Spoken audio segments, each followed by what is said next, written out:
పశ్చిమ గోదావరి జిల్లా పెనుగొండ గురుకుల పాఠశాలకు సంబంధించి అనేక సమస్యలు ఉన్నాయంటూ ఎస్ఎఫ్ఐ నాయకులు ఈరోజు ఇక్కడికి తరలివచ్చారు. అయితే దీనికి సంబంధించి పలు సమస్యలు ఉన్నాయి. అంతేకాకుండా ఎక్కువ మంది విద్యార్థులు ఉండడంతో పాటుగా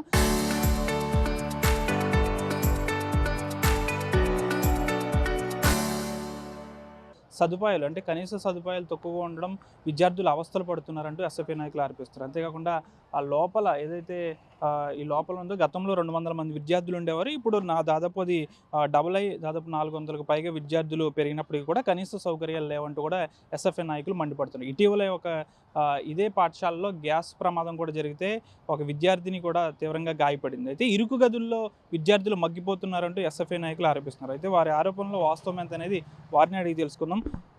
ఏంటి మీకు వచ్చిన ప్రాబ్లం ఏంటి? ఇక్కడ ఎటువంటి సమస్యలు గుర్తించారు? మీరు లోపలికి వెళ్ళారా, చూసారా ఏమన్నా? అసలు లోపలికి వెళ్ళడానికైతే అనుమతి అయితే ఇవ్వలేదు ప్రిన్సిపల్ మేడం. మేము కనీసం విద్యార్థినులతో మాట్లాడతామంటే మీరు పర్మిషన్ తెచ్చుకోండి, పర్మిషన్ తెచ్చుకుంటేనే మేము లోపలికి అలౌ చేస్తామంటున్నారు. లోపల ఎటువంటి ఇబ్బందులు లేకపోతే లోపలికి అలౌ చేస్తే ఇబ్బందులు ఉన్నాయి కాబట్టే చేయట్లేదని మేము ఆరోపిస్తున్నాము. అలాగే ఇది గతంలో 200 మంది విద్యార్థినీలు ఉండేవారు, ఇప్పుడు దాదాపుగా 500 మంది ఉన్నారు. 11 గదులు అనేవి ఉన్నాయి, కానీ హాస్టళ్ళు అదే రూముల్లో నడుస్తున్నాయి, తరగతి గదులు అదే రూముల్లో నడుస్తున్నాయి. బయటే కూర్చోబెట్టడం, మార్నింగ్ వర్షం వచ్చింది అయినా సరే ఇప్పుడు కూడా బయట కూర్చోబెట్టారు. ఎందుకు బయట కూర్చోబెట్టారని అడిగితే వాళ్ళ ఇష్టం, చల్లగా ఉంటుందని చెప్పి మేము బయట కూర్చోబెడుతున్నామని చెప్తున్నారు. అలాగే వాళ్ళకి వాష్రూమ్స్ కూడా 36 ఉన్నాయని చెప్తున్నారు. 11 గదులే ఉన్నాయి, 36 వాష్రూమ్స్ ఎలా ఉంటాయని మేము అడుగుతున్నాము. కనీసం స్టూడెంట్స్తో మాట్లాడడానికి కూడా మాకు అనుమతి ఇవ్వట్లేదు. ఈ సమాచారం చాలామంది పేరెంట్స్ కూడా ఇచ్చారు. విద్యార్థినులు చాలా ఇబ్బంది పడుతున్నారని చెప్పి. అంటే మీరు లోపలికి అయితే వెళ్ళలేదు. ఈ సమస్యలకు సంబంధించి విద్యార్థినులు ఏమైనా మీతో స్వయంగా ఏమైనా చెప్పారా? మీ దృష్టికి ఏమైనా వచ్చిందా? పేరెంట్స్ వచ్చి మాకు ఇన్ఫర్మేషన్ ఇవ్వడం జరిగింది. అందుకని చెప్పి మేము వచ్చాము.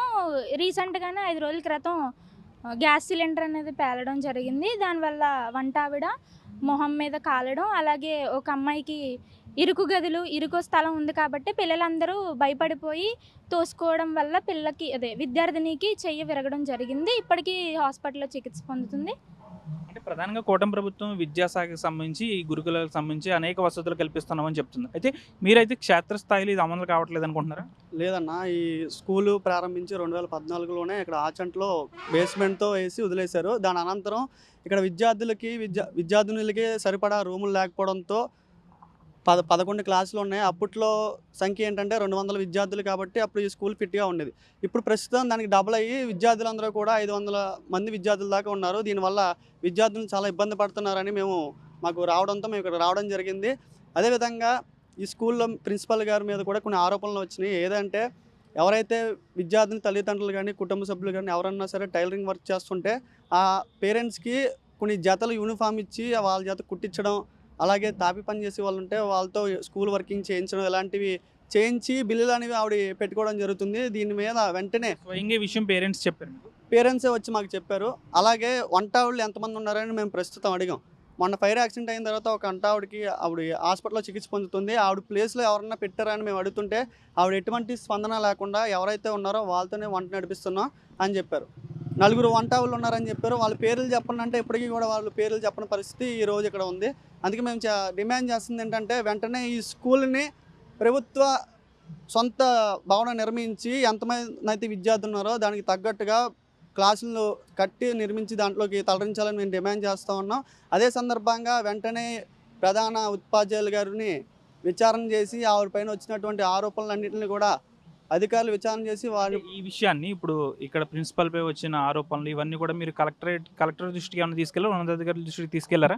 ఇప్పటి వరకు అయితే ఏం రాలేదు. మాకు ఈ యాక్సిడెంట్ అయిన తర్వాత మాకు పేరెంట్స్ వచ్చి చెప్పడం జరిగింది. మొన్న కూడా టీచర్స్ పేటీఎం మీటింగ్ జరిగిన కారణంగా దాంట్లో విద్యార్థుల దగ్గర డబ్బులు వసూలు చేసి 40,000 రూపాయలు ప్రిన్సిపల్ గారు వసూలు చేయడం జరిగింది. దానికి ఎంత ఖర్చు అయింది, ఆవిడ ఎంత ఖర్చు పెట్టింది అనేది కూడా వివరాలు ఇవ్వాల్సిందిగా మేము కోరుతా ఉన్నాం. ప్రధానంగా చూసుకుంటే మనం ఇక్కడ ఉన్నాం, చాలా ఇరుకు ప్రాంతంగా కూడా ఉంది. అంటే విద్యార్థినులు అదే గదిలో చదువుకోవడం, నైట్ అయితే అదే గదిలో పడుకోవడం, ఇదంతా కూడా అక్కడే జరుగుతుందా? లేకపోతే విద్యార్థినులకి ఏమన్నా పక్కన ఇంకా వేరే రూమ్స్ ఉన్నాయి? లేదన్న, గదిలో అయితే ఏం పడుకోబెట్టలేదు. మేము మొన్న సర్వేకి వచ్చినప్పుడు కూడా వాళ్ళని అడుగుతుంటే అమ్మ మీరు ఎక్కడ కూర్చుంటారంటే మేము ఇక్కడే కూర్చుంటా ఉన్నా, క్లాస్ రూమ్ సరిపోవడంతో మేము ఇక్కడే కూర్చుంటున్నాం. ఎండ వచ్చినా వాన వచ్చినా సరే మేము వరండాలోనే మాకు క్లాసులు నిర్వహిస్తారని చెప్పారు. అలాగే నైట్ ఎక్కడ పడుకుంటారంటే ఇక్కడే పడుకుంటా ఉన్నా, క్లాసులు సరిపోవడం వల్ల మేము చాలా ఇబ్బంది పడుతున్నాము అని చెప్పి వాళ్ళు తెలియజేయడం జరిగింది. దీని మీద వెంటనే ప్రభుత్వం స్పందించి ఆ విద్యార్థినులకు న్యాయం చేయాలని మేము ఎస్ఎఫ్ఐగా డిమాండ్ చేస్తూ ఉన్నాం. అదేవిధంగా ప్రిన్సిపల్ గారిని ఆవిడపైన వచ్చిన ఆరోపణలు వెంటనే విచారణ చేసి ఆవిడపైన కఠిన చర్యలు తీసుకోవాలని మేము ఈరోజు డిమాండ్ చేస్తూ ఉన్నాం. ప్రధానంగా కూడా కూటమి ప్రభుత్వానికి సంబంధించి గురుకుల విద్యాలయాలకి అంతేకాకుండా స్కూల్స్కు కోట్లాది రూపాయల నిధులు కేటాయిస్తున్నామని చెప్తున్నప్పటికీ కూడా ఇక్కడ క్షేత్రస్థాయిలో అవేమీ అమలు కావట్లేదని చెప్పొచ్చు. మొదట్లో ఈ గురుకుల పాఠశాలకు సంబంధించి ప్రారంభంలో 200 విద్యార్థినులు ఉన్నారు.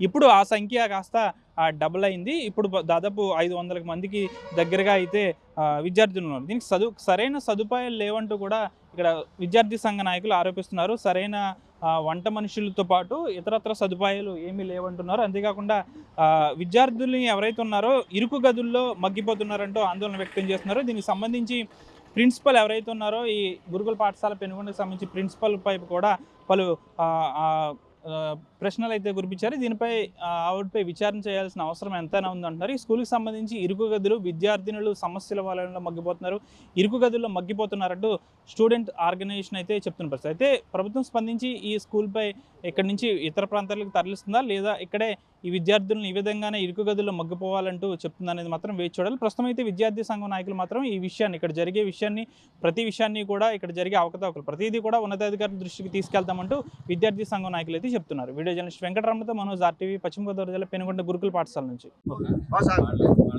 ఉండటానికి అయితే వాస్తవానికి ఇబ్బంది పడుతున్నారండి.